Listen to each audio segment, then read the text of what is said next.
उन्हीं का आश्रय ले लीजिए। जब तक आप ग्रंथाकार का आश्रय नहीं लेंगे, आपको मूर्ति आकार ठाकुर जी में भाव उत्पन्न नहीं कर पाओगे आप। तो एक ब्राह्मण थे काशी में, वो नित्य भागवत जी का पाठ करते थे, और भागवत जी के पाठ के पीछे उनका उद्देश्य कोई पुण्य की प्राप्ति नहीं। सब लोग इधर देखो, इधर देखो, यहां देखो, ध्यानपूर्वक सुनो। चाहे ब्रह्मा जी आ जाए यहां पे, आपको देखना हमको ये, यत्र यत्र रघुनाथ कीर्तनम तत्र तत्र कृतमस्तकांजलिं बाष्पवारि परिपूर्ण लोचनम मारुतिम नमत राक्षसांतकम। एक बार हनुमान जी कथा सुन रहे थे। हनुमान जी कथा ही सुनते हैं। पूरी हनुमान चालीसा में गोस्वामी तुलसीदास जी महाराज ने सिंदूर चढ़ाने का वर्णन नहीं किया, लड्डू के भोग का वर्णन नहीं किया। इसका मतलब ये नहीं कि नहीं करो, करना है, सिंदूर चढ़ाना है, लड्डू का भोग लगाना है, अकहुआ के पत्ते चढ़ाने हैं, सब कुछ करना है। पर गोस्वामी जी ने एक भाव का वर्णन किया, क्या? प्रभु चरित्र सुनवे को रसिया। कथा सुनने के रसिया हैं हनुमान जी। तो एक बार हनुमान जी कथा सुन रहे थे, और कथा में राम जी का इतना विरह हुआ हनुमान जी को कि दोनों भुजा उठा करके हनुमान जी रुदन करने लगे। राम जी से देखा नहीं गया। राम जी मन में सोचने लगे, हनुमान जी इतने विरह में हैं, चलो इनको दर्शन दे दो। और राम जी महाराज तुरंत कथा में प्रकट हो गए, और विरह आतुर हनुमान जी के कंधा पे हाथ रख करके और ऐसे उनको कहने लगे, अरे पवन पुत्र, अरे श्री हनुमंत लाल, देखो मैं आ गया। हनुमान जी महाराज भाव में रुदन कर रहे थे। जैसे ही स्पर्श किया राम जी ने, तो नेत्र खुल गए। नेत्र खुल करके पीछे देखा, पीछे देख करके बोले, भगवान आप अभी क्यों आ गए? राम जी बोले, भैया तुम इतने भाव में रो रहे थे, हमने सोचा जाके तुमको दर्शन दे दें। हनुमान जी बोले, आपसे मेरी प्रार्थना है, 2 घंटा बाद मिलिएगा, अभी कथा रह गई है 2 घंटा की, अभी कथा सुनने दो मेरे को, कथा के बीच में मत आइए आप, कथा अभी 2 घंटा और सुनने, तब तक बाहर खड़े रहिए आप। राम जी बोले, अच्छा कथा इतनी प्रिय? हनुमान जी बोले, इस कथा से ही तो आप मिलते हो, और जिस साधन से आप मिलो उस बीच में आप भी आ जाओगे तो हम आपको भी नहीं देखेंगे, हम तो पहले कथा श्रवण करेंगे। तो इसलिए कथा के बीच में इधर उधर नहीं, सब लोग इधर देखो, सावधानी से सुनो। तो कथा ही नहीं आगे बढ़ रही हमारी। एक ब्राह्मण थे काशी में, वो नित्य भागवत जी का पाठ करते थे। उनका और कोई काम नहीं, बस गंगा तट पर बैठ करके भागवत जी का पाठ करना।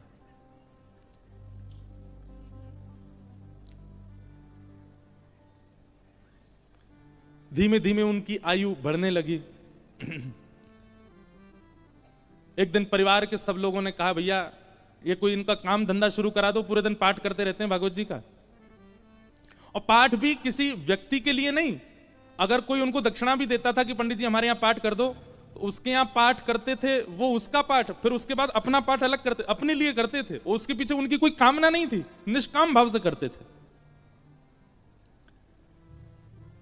नित्य पाठ करते। एक दिन घर के लोगों ने सबने कहा कि इनका ब्याह कर दो, ये करते धरते तो कुछ है नहीं, पूरे दिन पाठ में ही लगे रहते हैं, इनका ब्याह कर दो, पत्नी घर आएगी, अकल ठिकाने आ जाएगी। और सब घर के लोगों ने वो ब्राह्मण देवता का ब्याह कर दिया। पत्नी आ गई। कुछ दिन बाद पत्नी को भी पता लगने लगा कि ये कोई काम धंधा नहीं करते हैं, पूरे दिन केवल भागवत जी का पाठ करते हैं। बहुत प्रयास किया, लेकिन उसके बाद वो भी हार गई कि ये करेंगे नहीं, कहीं काम नहीं कर सकते, ये तो भागवत जी में ही लगे रहेंगे। तो आपत्तिकालीन गृहिणी परीक्षा, हमारे शास्त्र आज्ञा करते हैं कि घर में आई हुई आपत्ति के समय घर की गृहिणी की परीक्षा होती है। क्षमा कीजिएगा, घर में आई हुई आपत्ति के समय यदि गृहिणी ही हाथ खड़े कर दे तो फिर आपको ब्रह्मा भी नहीं बचा सकते। लेकिन घर में यदि कोई आपत्ति आ जाए और घर की नारी, घर की गृहिणी, यदि वो अपना बल साध ले, वो ना टूटे, वो ना विचलित हो, चिंता मत कीजिएगा, आप उस संकट के सागर से निकल जाओगे। ये वेद प्रमाण है, ये शास्त्र प्रमाण बात है। इसलिए माताएं बहनों को एक बात हम कहें कि पति के ऊपर, बच्चों के ऊपर, परिवार के ऊपर कितने भी संकट आए, बाकी समय आप भले कितने भी आंसू बहाओ, लेकिन घर में आए हुए संकट के समय आप बस थोड़ा सा मजबूत हो जाइए, आपकी मजबूती से पूरा घर संभल जाएगा। आपत्तिकालीन गृहिणी परीक्षा।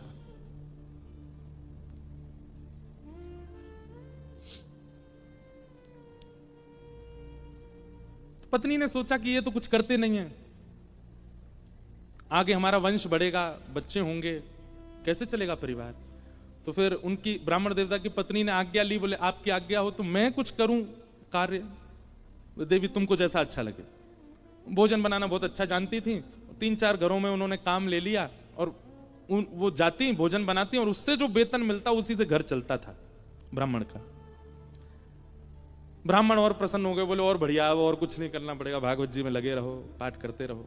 अब इसमें कई लोग ब्राह्मण को कहीं आलसी मत समझिएगा, ये बहुत बहुत बड़ी बात हम आपको बताएंगे, वो अंत में उसका निचोड़ निकल के आएगा। 2-3 बालक भी उनके हो गए, चल रहा था घर। एक बार की बात, कुछ संतों का काशी में आगमन हुआ, संत आती रहते हैं काशी में, पर असमय में आना हुआ, बिना समय के संतों का आना हुआ। और उन्होंने किसी से पूछा, बोले भैया हम 5-10 मूर्ति हैं, कहीं प्रसाद पाने के इच्छुक हैं, कोई वैष्णव परिवार हो तो हमको बताओ। तो एक राह चलते व्यक्ति ने उन्हीं ब्राह्मण का घर बता दिया, बोले यहां चले जाइए, यहां बहुत एक सेवानिष्ठ और बड़े शास्त्रों का अध्ययन करने वाले ब्राह्मण रहते हैं, इनके पास चले जाइए, आप ये प्रसाद पवा देंगे। संतों ने घर में प्रवेश किया, ब्राह्मण देवता तो अपने पाठ में लगे थे, भागवत जी का ही पाठ कर रहे थे, और उनकी पत्नी बच्चों को, पति को स्वयं प्रसाद आदि पाकर के सारे बर्तन मांज करके उसने रखे ही थे। उसी समय संतों का आना हुआ और संतों ने आगे कहा, आओ बिटिया, हम 10 मूर्ति हैं, हम लोग अयोध्या से प्रयागराज जा रहे हैं, काशी बीच में पड़ा, किसी ने बताया आपका घर वैष्णव का है, बड़ी जोर की भूख लगी, ठाकुर जी को प्रसाद पवाओ और प्रसाद पवा के हम लोगों को प्रसाद बांट दो। ब्राह्मणी बेचारी बड़ी प्रसन्न हो गई कि मेरे घर आज संत पधारे हैं प्रसाद पाने। तुरंत उसने जाकर के रसोई घर में सामग्रियां देखी, सामग्री इतनी थी नहीं कि उन सबको पवाया जा सके। दौड़ी दौड़ी अपने कक्ष में गई, जाकर के अपने जो उसका धन वो कमाती थी उसको जाकर के देखा कि जाऊं लेकर के आऊं, तो वह भी इतना नहीं था कि उन 10 महापुरुषों की सेवा हो सके। और ब्राह्मण का एक स्वभाव है कि और अगर ये स्वभाव किसी ब्राह्मण में नहीं है तो वो ध्यान से सुने, ये ब्राह्मण का स्वभाव होना चाहिए। ब्राह्मण दान मिले तो लेने का अधिकारी होता है, पर मांगने का अधिकारी नहीं है। मांगे ना, ब्राह्मण का स्वाभिमान है, वो मांगता नहीं है और मांगना चाहिए भी नहीं। अब वो कभी रसोई में जाए, कभी कक्ष में जाए, कभी एकांत में बैठ के सोचे मैं क्या करूं, संत पधारे हैं घर पर, कैसे प्रसाद पवाऊं, क्या व्यवस्था करूं, कुछ लाऊं, कभी ऊपर कुछ ढूंढे, कुछ मिल जाए, कुछ भुजिया मिले, नमकीन मिले, कुछ तो मिले, कुछ तो दूं, पर कोई व्यवस्था नहीं बन पाई। बार बार उसको यहां से वहां घूमते देख संत समझ गए कि हम गलत समय पे आ गए हैं। मुखमंडल बता देता है कई बार। और वे सब संत अपने अपने आसन लेके उठ गए, चिमटा कमंडल लेकर के, बिटिया सुनो सुनो सुनो सुनो, हमको ना प्रयाग पहुंचना है, विलंब हो रहा है, फिर आएंगे, अपना ही घर है, क्या दिक्कत है, तुम आराम करो, हाँ हम जाते हैं। और उस ब्राह्मणी के मन में वही आ रहा था, जब ये कक्ष मेरे घर में घुसे, इन्होंने घुसते ही क्या कहा था कि हम बहुत भूखे हैं, ठाकुर जी को भोग लगा के प्रसाद पवा, और ये भूखे ही जा रहे हैं और मैं कुछ नहीं कर पा रही। नेत्र सजल हो गए उसके, अत्यंत पीड़ा में आ गई। आज तक तो अपने पति से कुछ कहा नहीं था, पर आज कक्ष में प्रवेश करके ताम्रवर्ण आंखों का हो रहा था और बस चिल्लाने लगी, बोले तुमसे ब्याह किया मैंने, आपने जैसे चाहा वैसे रही मैं, आप नहीं करते कुछ तो घर घर जाके प्रसाद बना करके घर चलाती हूं मैं भूखी रह जाऊं, बच्चे भूखे रहें, आप भी भूखे रह जाते हैं तो भी इतनी पीड़ा मुझको नहीं होती है। पर आज संत पधारे थे हमारे यहां, महापुरुष पधारे थे हमारे यहां, कल्पवासी महात्मा आए थे हमारे यहां। वो अभागा दुर्भाग्यशाली घर है जहां से संत भूखे चले जाते हैं, निराश चले जाते हैं, और आप पूरे दिन ये भागवत जी में लगे रहते हो। अगर ये भागवत कृष्ण हैं, अगर ये भागवत नारायण हैं, अगर ये भागवत साक्षात भगवान हैं, तो इन भागवत जी से कम इतनी उम्मीद तो हम रख सकते थे कि हमारे घर से संत भूखे नहीं जाते। क्या दिया भागवत जी ने हमें?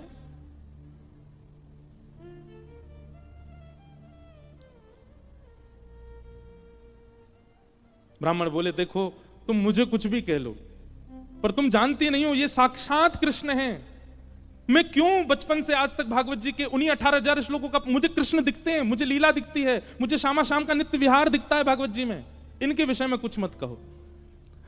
ब्राह्मणी को और गुस्सा आ गया, भागवत जी की पोथी उठा करके और ब्राह्मण की गोद में पटक दी। बोले सुनिए, ये उठाइए भागवत जी और निकलिए, मैं अपना घर चला लूंगी, अपने बच्चों को पाल लूंगी, आप जिस समय भागवत जी को त्यागने का संकल्प ले लें तब लौट करके आइएगा।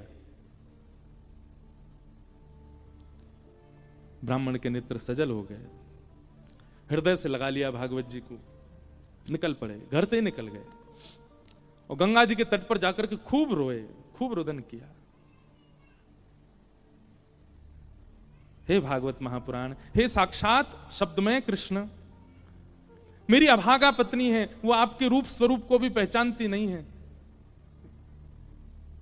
पर हे करुणा निधान, आप कृपा करो। मैं कहूंगा भी तो भी वो अध्ययन नहीं करेगी, तो भी वो मुझसे कभी कथा नहीं सुनेगी, पर आप कृपा कीजिए और मेरी गृहिणी को अपने रूप का दर्शन करा दीजिए। प्रबल प्रेम के पाले पढ़कर हरि को नियम बदलते देखा, अपना मान टले टल जाए, पर भक्त का मान न टलते देखा। हमारे ब्रज के श्री बिंदु जी महाराज, उनका ये भाव है, प्रबल प्रेम के पाले पढ़कर हरि को नियम बदलते देखा, अपना मान टले टल जाए, पर भक्त का मान न टलते देखा। इतने में ही नन्हे से कन्हैया, ऊंची धोती पहनी, घुटने घुटने तक, नीचे के पांव ठाकुर जी के दिखाई दे रहे हैं, उनमें सुंदर सुंदर कड़ूला पहने, कड़ूलान में भी छोटे छोटे घुंघरू लगे हैं, कमर में करधनी पहनी है, करधनी में भी छोटी छोटी घंटी लगी है, गले में सुंदर दो हार पहने हैं, हाथों में बाजूबंद, ऐसे हाथों में कड़ूला, और सिर पर एक स्वाफा बांध करके सांवले सलोने कमल नेत्र ठाकुर जी प्रकट हो गए काशी में। लेकिन ब्राह्मण को नहीं दिखे अभी, बस कहीं हो गए प्रकट।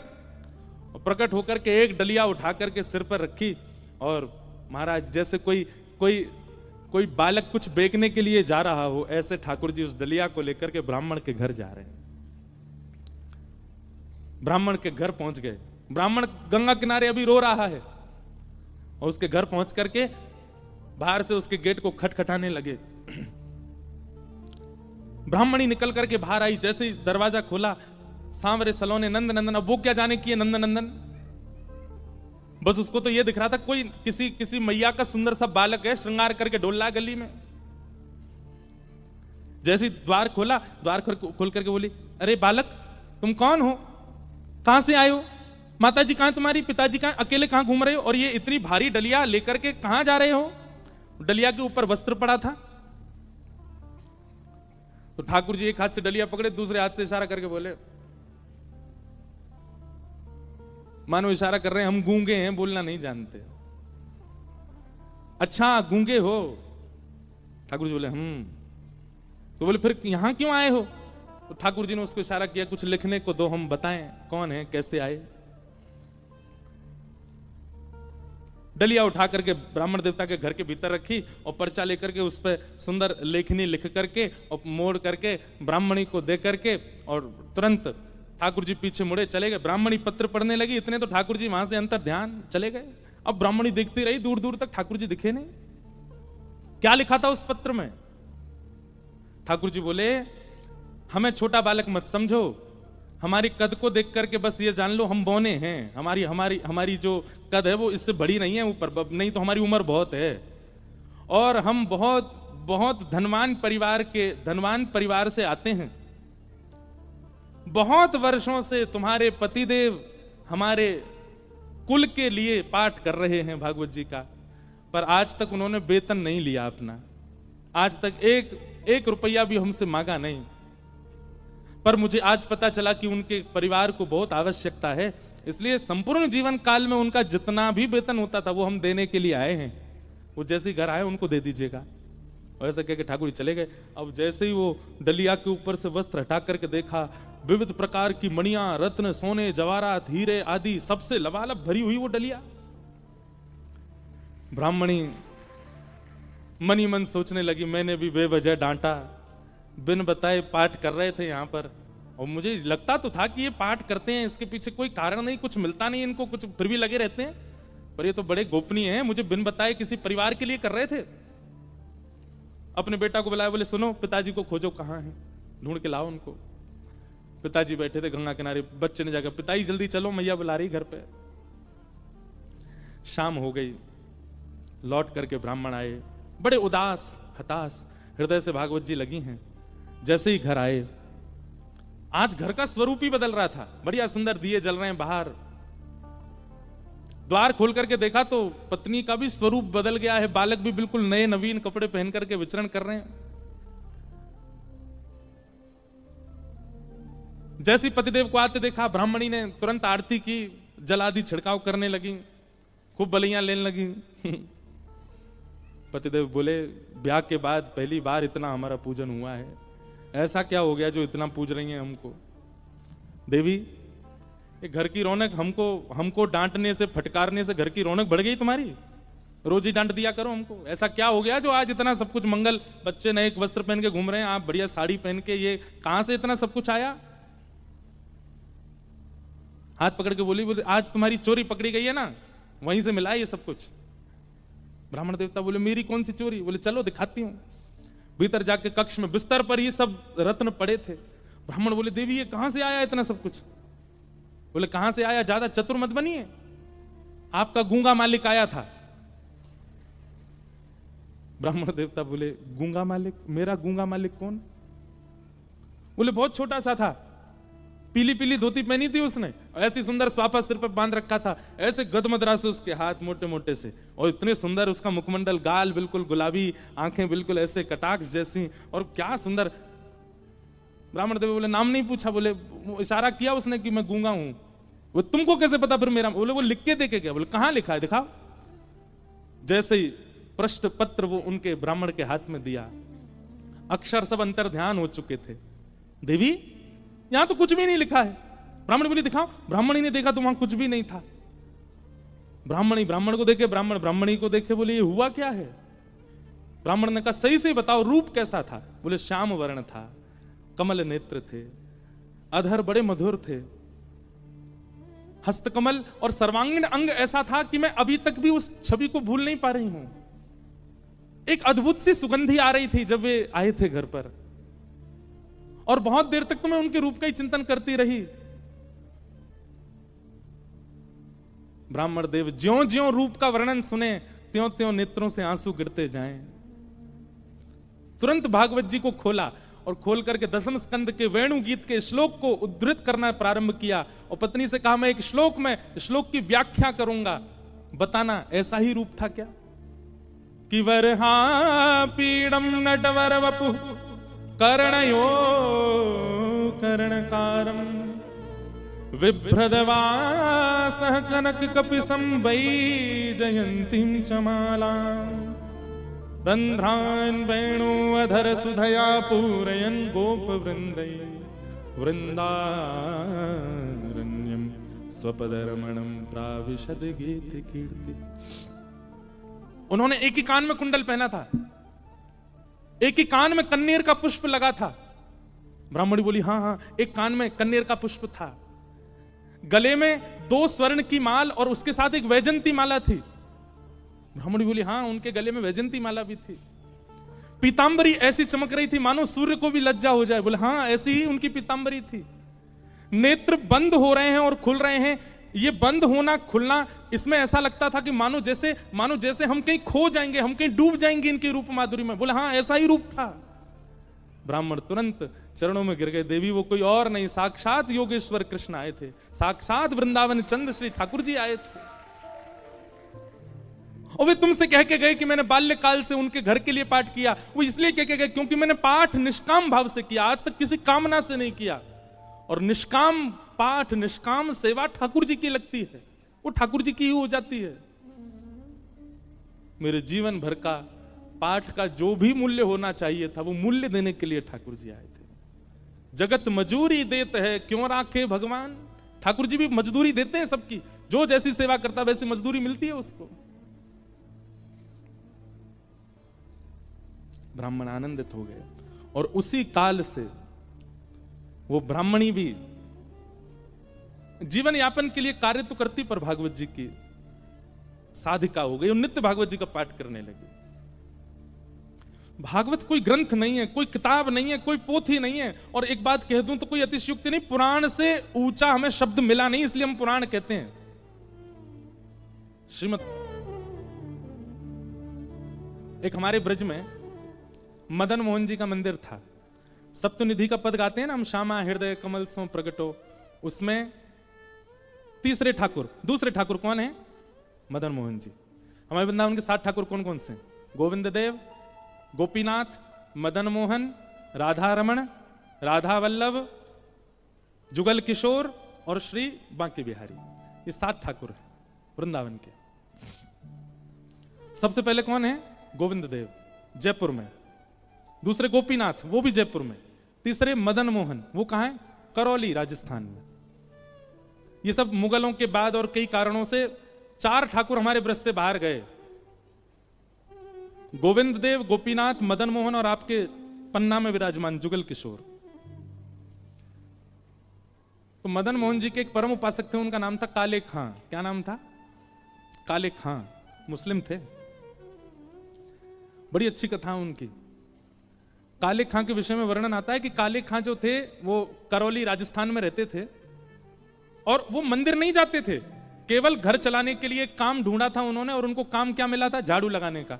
मंदिर में झाड़ू लगाते थे, मंदिर में नित्य झाड़ू लगाते। और कभी दर्शन करते नहीं थे मदन मोहन जी का, बस उनका काम था बाहर की पूरी सफाई साफ सुथरी कर देना, आदि आदि ऐसा काम। एक दिन राजभोग आरती हो रही थी मदन मोहन जी की, और काले खां ऐसे झाड़ू लगा करके और बस झाड़ू रख करके जा रहे थे और राजभोग आरती की भीड़ लगी थी। तो काले खां के मन में आज पता नहीं क्या आया, उसने कही इतने सालों से मैं यहां पे झाड़ू लगा रहा हूं, एक बार देखूं तो सही है मंदिर का देवता है कैसा। तो भीतर भी नहीं गए, बाहर निकलते निकलते ऐसे पीछे मुड़ करके देखा और जैसे ही मदन मोहन लाल जी का स्वरूप देखा, कटाक्ष नेत्र, मधुर मुस्कान, हाथ में वंशी। अब काले खां की स्थिति ये हो गई कि पीछे एक बार देख करके काले खां ने जैसे ही आगे देखा, अब वो जहां देख रहा है वहां उसको वही दिख रहे हैं। अब जिधर देखें वही मदन मोहन जी दिख रहे हैं। ये मदन मोहन जी का दर्शन करा रहे हैं आपको टीवी पे, ये मदन मोहन जी, यही छवि दिखे। अब तो काले खां की स्थिति हो गई कि अपने घर जाता और अपनी नमाज आदि जो भी उनकी होती थी वो करते, लेकिन वो नमाज करने भी बैठे तो उसके बाद भी उनको यही रहती कि अब कब भोजन पाके मैं फिर से शाम की सेवा में जाऊं। और शाम को पहुंच गए, जाके अपना झाड़ू आड़ू करके वो फिर से देखा। अब तो रूप माधुरी का दर्शन करके मदन मोहन बोले, ये इतना सुंदर बालक, इतना इतना बढ़िया श्रृंगार, इतने सुंदर नेत्र, इतने सुंदर गाल, इतना सुंदर मुखमंडल।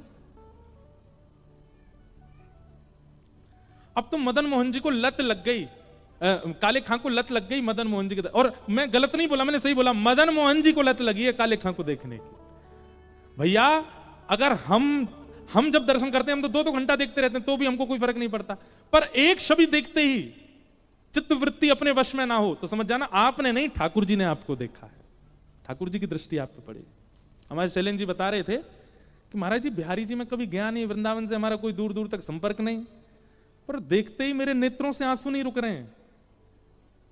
आपको मान तो नहीं होना चाहिए इस बात का, अभिमान भी ना हो, भगवान करे कभी, पर आपने नहीं, बिहारी जी आपको देख रहे थे, इसीलिए आपके नेत्र सचल थे। उनकी दृष्टि पड़ जाए तो फिर किसी काम के रह थोड़ी जाते हैं।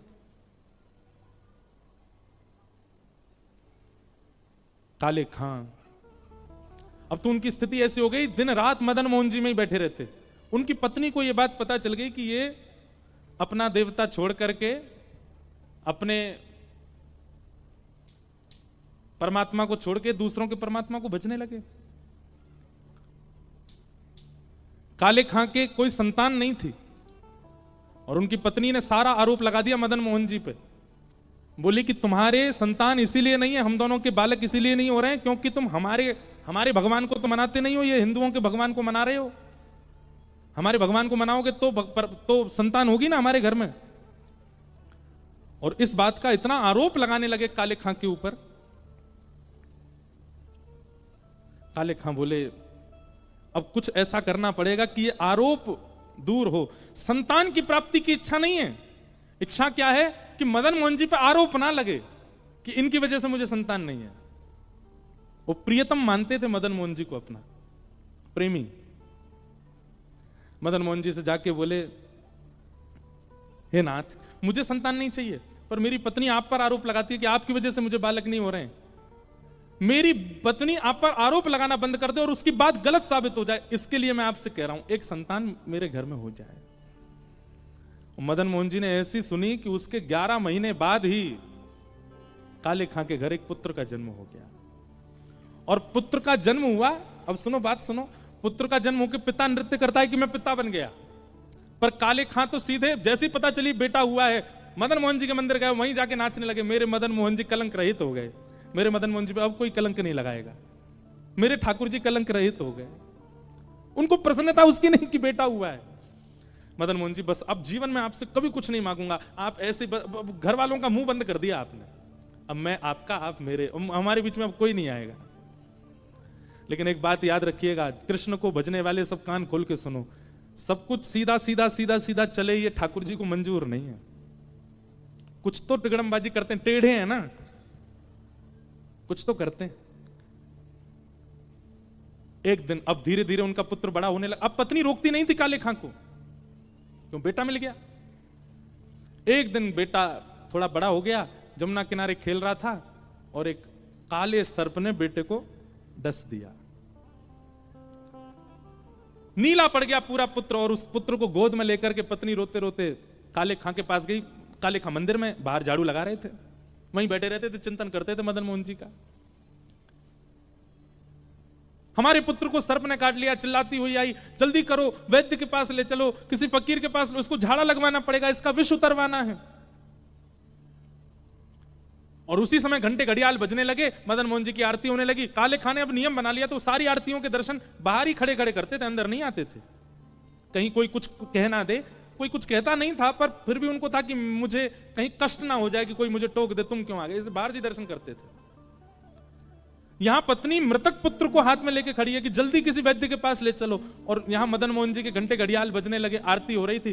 तुरंत उत्साह में खड़ा हो गया और खड़े होकर के मृतक पुत्र को देखने के बाद भी पलट गया और मदन मोहन जी की आरती करने लगा। दूर से बोले, आहा मेरे लाला, कितने सुंदर लग रहे हो, कितने प्यारे लग रहे हो।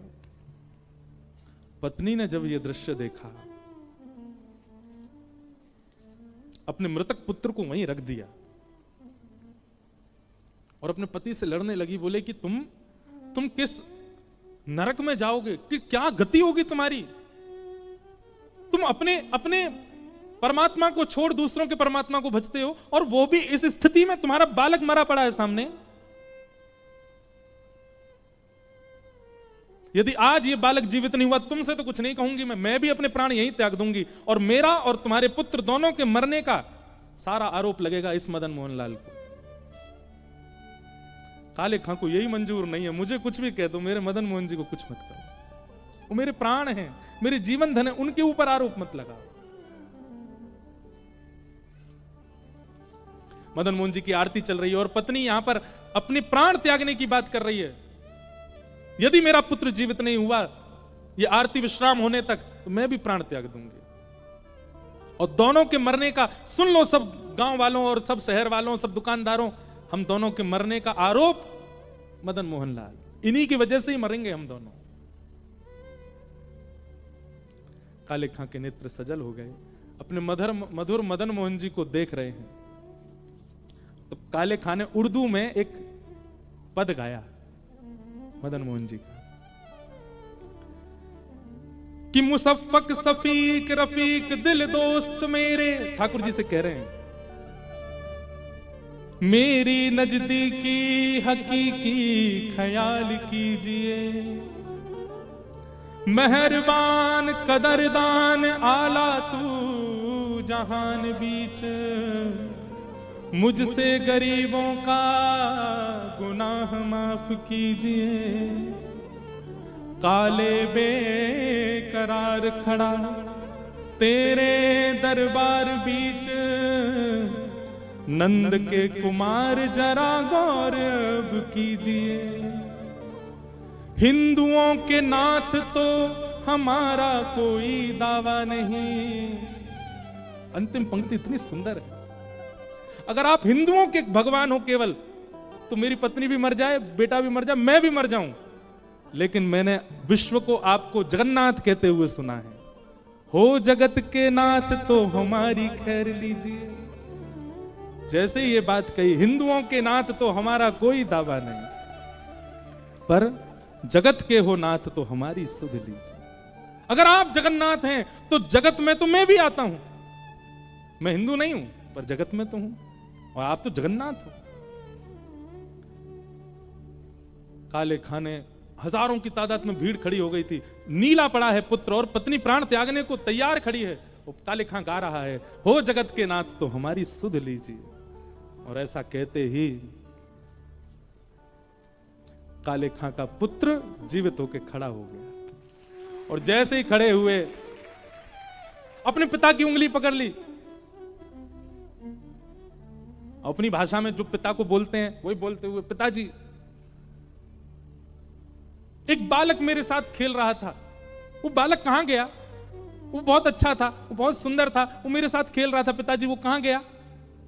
उसके बड़े बड़े नेत्र थे, बहुत सुंदर था, उसकी मुस्कान बहुत अच्छी थी। मुझे उसके साथ खेलना नहीं है पिताजी, बस उसके सामने बैठकर उसको देखना है। वो कहां है पिताजी? काले खां ने अपने पुत्र को गोद में लिया और इशारा करते हुए मदन मोहन जी की ओर देखा, देख सामने देख, वो तो नहीं। और जैसे ही बालक ने देखा, हाँ पिताजी, यही तो था जो मेरे साथ खेल रहा था। इतनी देर से मैं और ये यमुना तट पे ही खेल रहे थे। उसी दिन काले खां की पत्नी, उनकी बेगम और उनके पुत्र तीनों और पूरा वंश मदन मोहन जी के दरबार के सेवक बन गए। आज भी मदन मोहन जी में आरती होती है, आरती के बाद ये गाया जाता है। मदन मोहन जी के बाद एक शब्द और गाते हैं वहां पे, करौली राजस्थान में। कारे के बेटा को जब कारे ने खायो, कारे के बेटा को जब कारे ने खायो, तो कारे की कविता सुन बेटा जिवायो है। कारे के बेटा को कारे ने खायो, तो कारे की कविता सुन कारे ने जिवायो है। ये भी तो काले हैं, ऐसे हमारे ठाकुर जी। तो संबंध बहुत जरूरी है ठाकुर जी के प्रति, और वो संबंध कथा बनवाएगी। गाओ। ब्रज के नंद लाला